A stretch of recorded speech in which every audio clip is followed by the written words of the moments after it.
Everybody, welcome to the press. Great to have you here with us for another week of PGA Tour action. We're going to talk about the RBC Canadian Open today, and then we'll get into Live Golf Northern Virginia, or Virginia, whatever you want to call it, our next show. We got the LPGA that starts Friday this week, not on Thursday. They're going to be playing in the Atlantic City area for the ShotBrite LPGA Classic, which is really exciting. And then we'll have the Corn Ferry Tour down in South Carolina for the BMW Charity Pro-Am, one of their best events. You'll see our show on the Road to French Lick about that tournament this week. But let's get into the RBC Canadian Open. This is a great week, one of the longest running national championships in golf. It's right behind the U.S. Open. It's right behind the South African Open, I believe, but obviously way behind the Open Championship. It's a great tournament, and it's got a pretty good field this week. 16 of the world top 50 are competing-ish. Rory McIlroy is the headliner, but let's get in the golf course first. We've got a new host venue here in TPC Toronto at Osprey Valley. This is the North Course. So this was opened in 2001. It's an Ian Andrew Jam, Canadian architect in Caledon, Ontario, Canada. So from what I understand from the Canadian folks that I know and have heard talk about the golf course, this isn't really in Toronto. It's like 45 minutes or an hour away. So this is a little bit of a misnomer, but that's okay. This is a little bit on the longer side for a par 70, 7,389 yards. We'll show off the scorecard a little bit later. They're playing for a $9.8 million purse this week, which is pretty wild that you can only get 16 of the world top 50 to compete for a $9.8 million purse these days. $1.762 million to the winner, 18% of the purse, and then 500 FedEx Cup points to the champion. Now, let's take a look at the first 24 guys on the table. This was pulled from yesterday's opening line. Some of these have moved, and we'll talk about those a little bit. This is an offshore book. This is not an American book. So some of these may be also off kilter in that regard, but I will point out some of those guys as well. Rory McIlroy opens 9-2. He's a two-time winner of this event before and after COVID. We'll talk about that a little bit later. But Ludwig Aubert is 14-1. You've got Corey Connors at 18-1 playing great golf. Shane Lowry 22-1. Taylor Pendrith has moved up quite a bit in American books. I've heard people saying they got him at 30, 35-1. Now he's in the low 20s based on what I've seen. He's a guy to like this week. What I have heard about the golf course, and I don't know the North Course at Osprey Valley, but a lot of folks have tried to put this links style moniker on it. I don't agree with that. That's not how links golf works. But it sounds like there has been an attempt to compare it to Quail Hollow to some degree, and then at that point you start thinking about a McIlroy, you start thinking about a Taylor Pendrith because of their success there. Robert McIntyre's 25-1. Sam Burns has been playing pretty well, 30-1. Sanjay's 30-1, coming off his 100th top 25 finish of his career, although that doesn't mean quite as much of the Memorial as it used to. Harry Hall's 33-1, playing great golf. Keith Mitchell. Luke Clanton makes his professional debut this week at 35-1, along with Mac Hughes and Nick Taylor. There's your Canadian contingent there. I mean, 4 guys from the Canadian contingent inside the top 13, and really there are 4 guys at 35-1. So top 11, top 10 in the rankings. So there's a strong Canadian contingent here this week. It's worth noting that, given that Nick Taylor was the guy to break like a 75-year skid of Canadians not winning, and now it feels like there's a chance for them to win twice in 3 years, which is wild. Torbjorn Olsen's been playing some great golf, 40-1. You're going to hear his name a number of times this week. Alex Noren, 45-1. Gary Woodland is 50. Wyndham Clark's 50. I don't know how Wyndham Clark is 50, other than that the players behind him are not as good, but Wyndham Clark looked horrible at the PGA Championship. He looked horrible at Memorial. I don't know where that number's coming from. I would put him way worse. Johnny Kiefer is 55-1.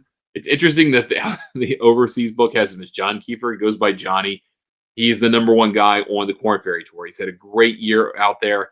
He is really in his first full year as a professional golfer. He is going to get to the PGA Tour. That is a given. He's already won. He's basically got the requisite number of points to guarantee himself one of those 20 spots going to the PGA Tour from the Corn Ferry Tour. So he's going to take a shot this week. I like his chances to perform very well. I think he can open a lot of eyes. There's a reason he is 55-1, but you have never heard of him. Kurt Kitayama's 55-1. Then you got Chris Goddard playing great golf. Matt Wallace is in there at 60. Forgot him. Bunch of 65s. Goddard, Davis Riley, who's been playing great golf. Eric Cole's been playing very solid. Max Homa's been finding some things. I think he's been finding a level that he had been to, but maintaining it has been some difficulty for him. Caddy breakup, was carrying his own bag, 36-hole qualifier for the U.S. Open. Yesterday, he didn't get the job done, lost out on an opportunity to get into the playoffs, so that costs him. And that is something I think we should think about, should talk about here. There's going to be a number of people who will probably, and you may be one of them, who will think this week, based on what they saw on Golf's Longest Day on Monday, whether a player will carry or lose momentum based on what they did then. I think that is a mistake. I think you should keep what happens at the 36-hole final qualifying sectional qualifiers. You should keep those separate from what you expect this week on the PGA Tour. And the reason I say is because it is a totally different animal playing a qualifier than a 4-day tournament. It is a different kind of sprint playing a 36-hole one-day tournament than a 4-day 72-hole event where you get to reassess your situation once a day, once the round is over, or 3 days, and then you figure out your final round positioning, which you got to do. At finals, at sectional qualifying, it's not that way. You've got 18 holes, everyone plays, and everyone goes back out, and you get your lunch, right? You got to do it kind of pretty quickly, and you don't get a whole ton of time to think about it. You kind of have to rely on Golf Genius or wherever you're scorekeeping through, which is typically Golf Genius, to kind of get a sense of where you are and what you've got to do. It's a different thing than PGA Tour tournament golf. So please don't take a whole lot from that this week. Let's take a look before we get in the rest of the field. Let's take a look at the top 10 model this week. We do this every single week for the entire field, 1 to 156 this week over at golfnewsnet.com for our members. $40 for 1 year, $70 for 2 years, and $100 for 3 years over at thegolfnewsnet.com. We give away the top 10 for free because most weeks it's not that surprising. And once again, it is not. Rory McIlroy's number one by a substantial margin. Then you kind of get into guys in the high ones in our ranking system. If you're in the high ones, that's pretty good. If you're above 1.3 or 4, you're doing really good. If you're in the 2s and above, you're a top 3 player in the world probably. Then you got Shane Lowry in there. You got Luke Clanton in there. You got Sam Burns at 5th. Keith Mitchell 6th. Len James 7th. Ludwig 8th. Some people are going to be surprised by that because he's the world number 6, but he is so wildly erratic. And it makes it really hard to kind of smooth him out because there is so much up and so much down. The extremes are too far, almost to the point that it hurts. It does hurt him. Harry Hall's 9th. Torbjorn Olesen is 10th. And those were a couple of surprises. Harry Hall's been playing some really, really good golf this year.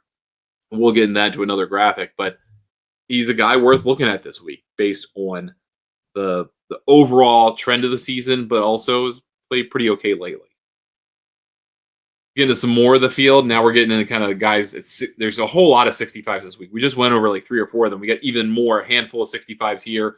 Rasmus Højgaard, Ryan Fox, who won at Pebble Beach and played really well as the last man in, at least officially speaking, at the PGA Championship. Ryo Hisetsun played well at Quail Hollow, maybe worth a consideration. Again, if you're trying to draw parallels, and I'm not saying you should, I don't have this as my independent opinion, but if you're going into that school of thought that Quail Hollow is a fair comp, might start thinking about that. Tom Dietrich, 65. Jake Knapp did not have a good week at Memorial. He's 70 with Rose, and Kevin Yu's been playing pretty good golf. He's a current form guy, albeit against weaker fields. This is kind of weak, but even weaker than this. Alex Smalley, Cam Young, 75-1. Doug Gim has been playing good golf, 75-1 with Michael Thorbjornsen. I think Thorbjornsen has pulled out since, so we'll revise that. But Cam Young did qualify. He got out of that same sectional that Max Homa did not get into the playoff for. He was the guy who was, I think, a 6-for-1 playoff, 5-for-1 playoff. So maybe if you want to take something from that, and he has been playing better golf, take something from that. I am still not buying into Cameron Young. That's just not happening for me.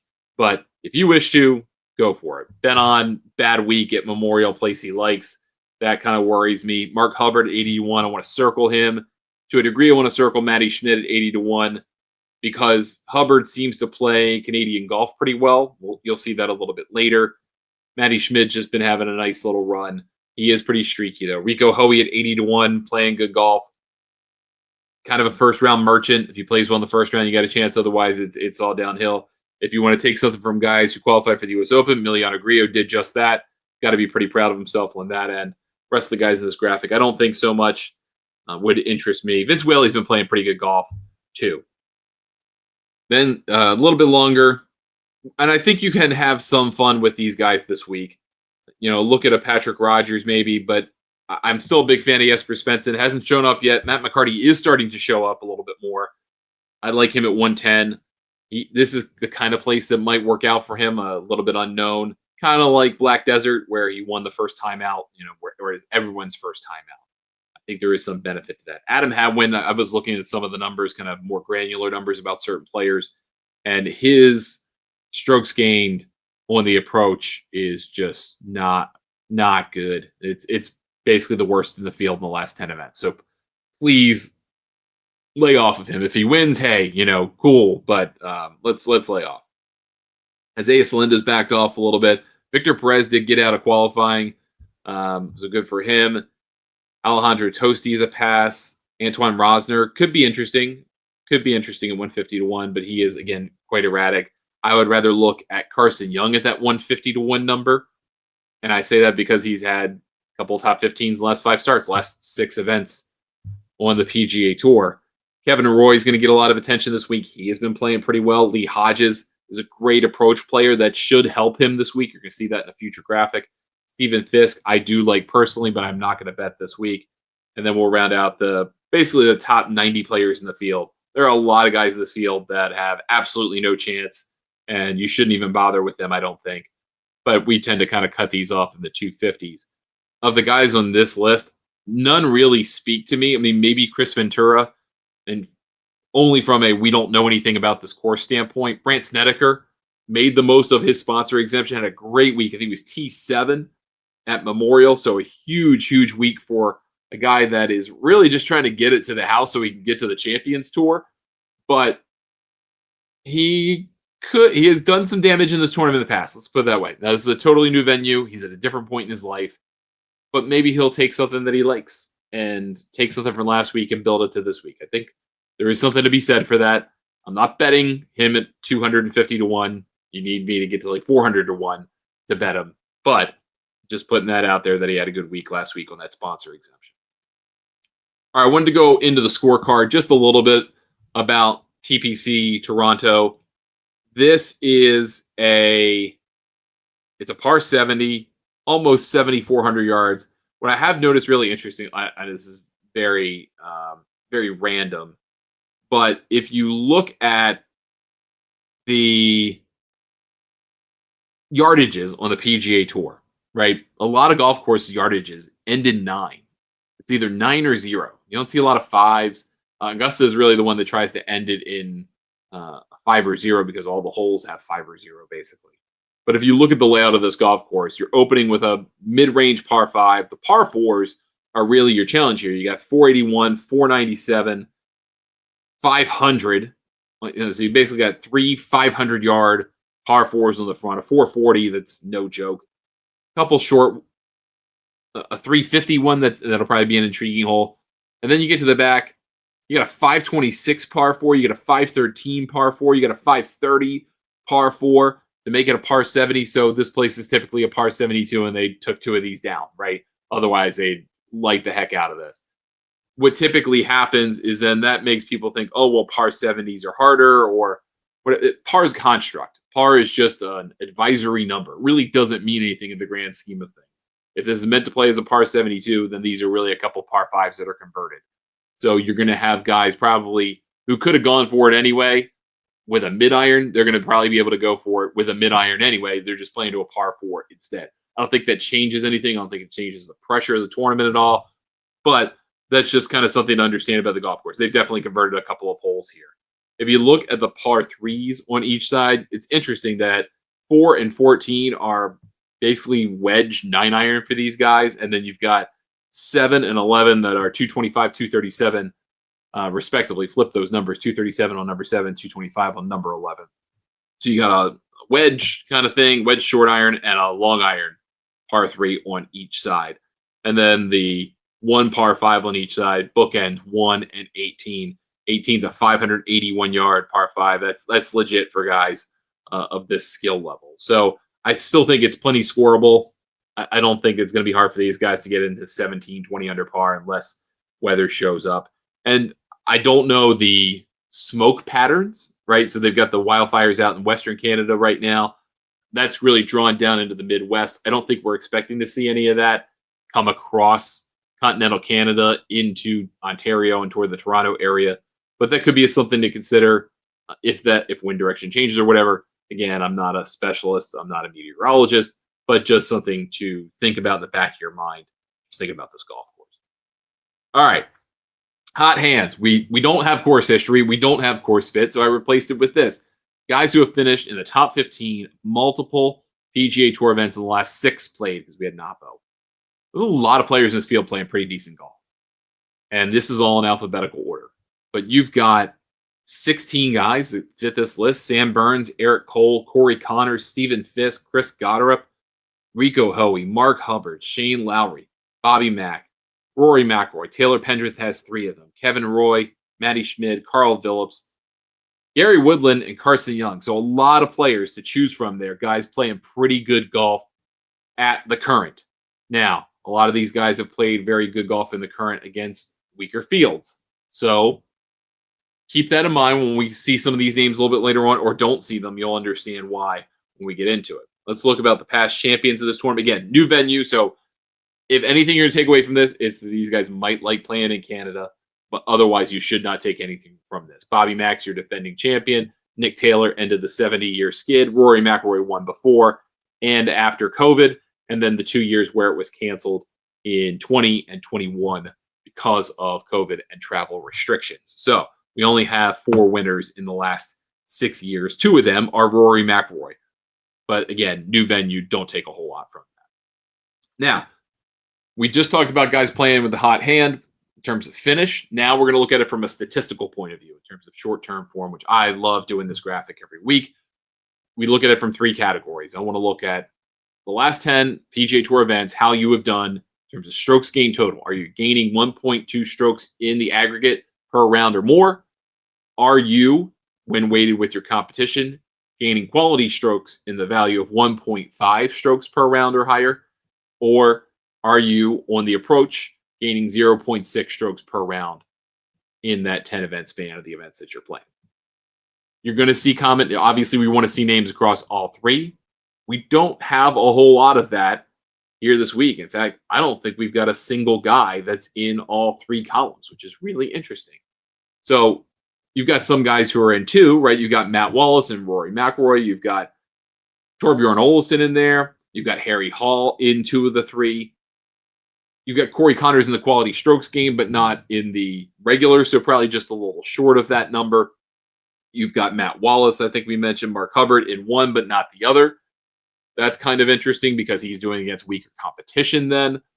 And then you've got Vince Whaley in there who's been playing pretty well, but obviously against the weaker fields.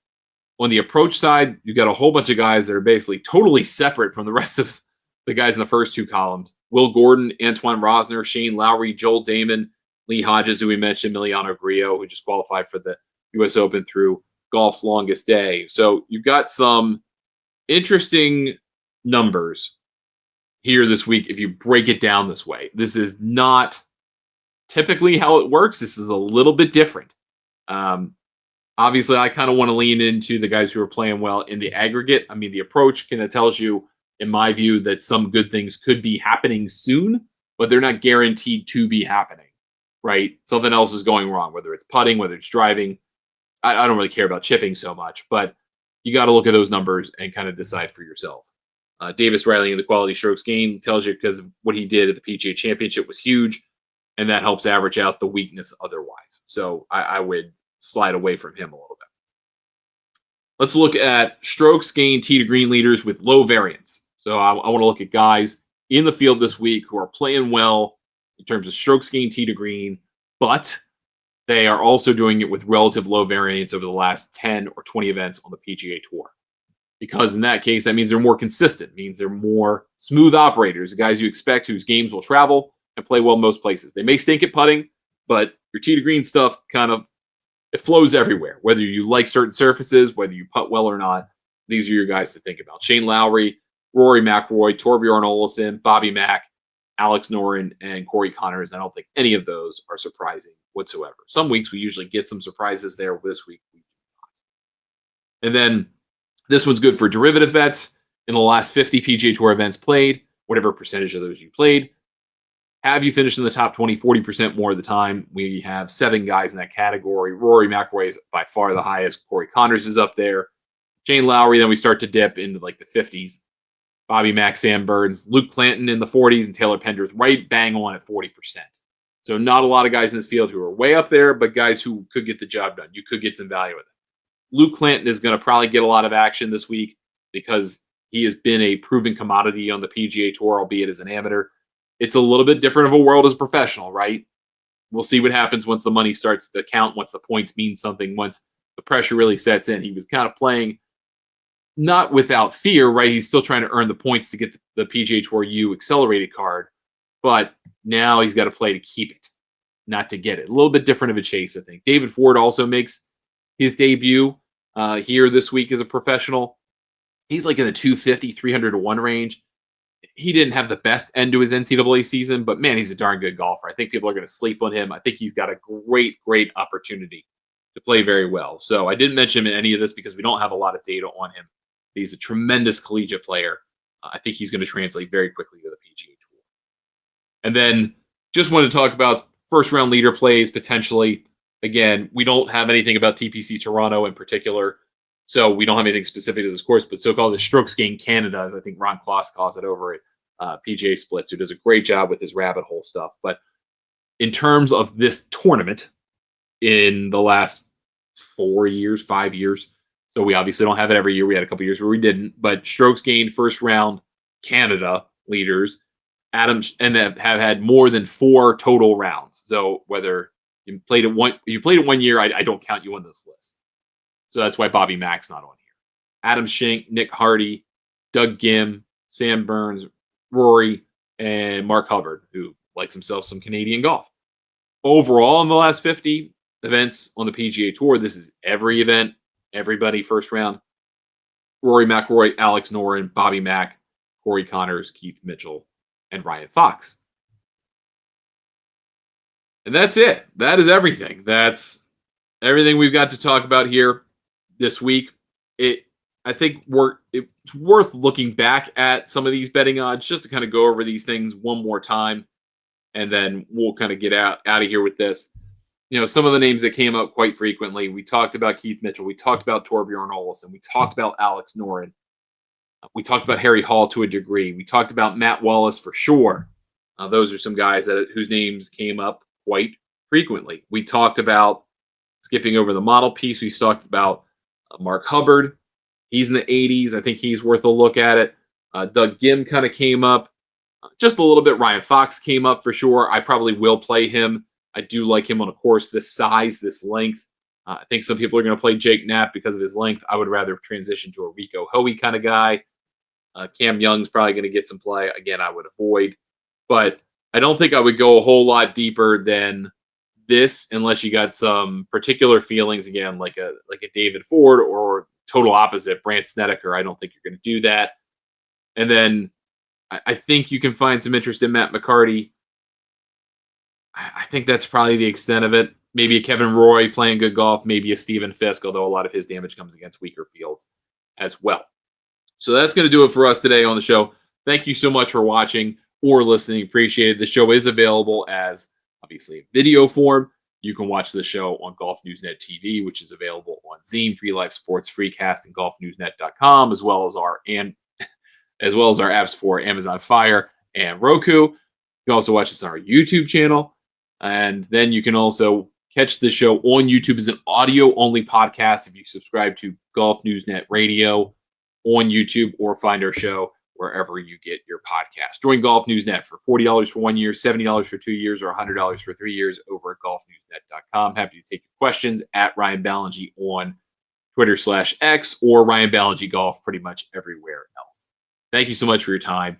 We will talk to you on our next show, where we'll talk about LIV. We'll talk about the Korn Ferry Tour in South Carolina. We'll talk about the LPGA starting Friday in Atlantic City. And whatever else we think about trying to get ready for the US Open as well. Thanks so much. Good luck with your bets this week, and we'll see you next time here on